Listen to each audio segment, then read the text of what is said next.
Hello, my name's Kelly Lemon and this is a Property Investor News interview and I'm joined by Sue Elkington today. Sue, thank you very much for joining us. You're welcome. Now, Sue, I'm really keen to find out all about you. Are you? I am indeed. Okay, right, and okay. I'm sure the rest of the readers and viewers will be too. I don't know about that, but go on. Now, tell me, obviously you're known for doing refurbishments and all those sorts of things, but I want to know a bit about you in terms of as an investor. Why and how did you get into property investment? We can go way, way back, literally back to childhood, when my personal circumstance as a child, because of certain things that happened. I was always quite insecure as a child. Our family setup wasn't grand. Nobody's fault, purely by circumstance. I never felt fully secure.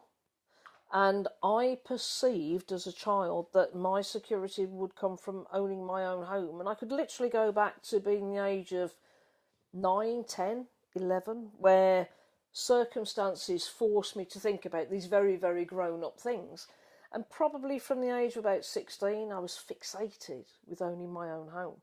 And I did nothing but work towards that. And I achieved it in the year of my 18th birthday. Yeah, I think about 18 or 19 I was there.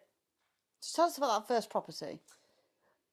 Right. In 1976, just after the war, there was something called a drive-by survey, where providing a surveyor established that the property existed, drove by, they would tick the box and say, yes, give them the money.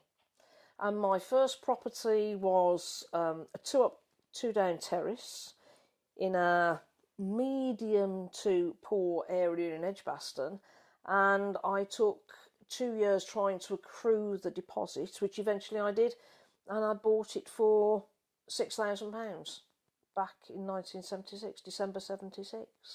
And why did you buy that property? Purely and simply because it's all I could afford. Otherwise, I was going to go on forever saving. And even back in 1976, you were chasing the dollar all the time because as you saved, they went up, you saved.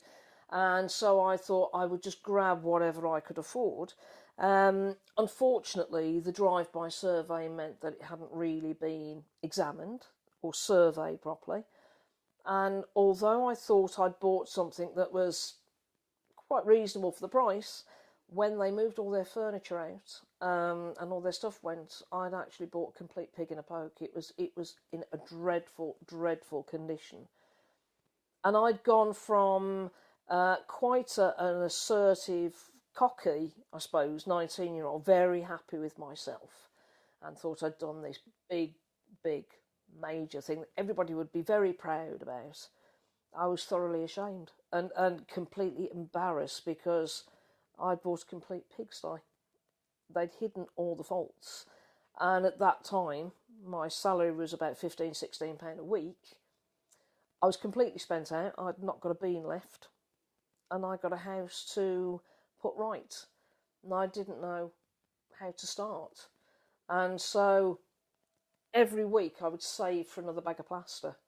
Then I'd put it on the wall, realise how bad it was, and I'd have to take it off again. And then save for another bag of plaster, but next time it was a little bit better.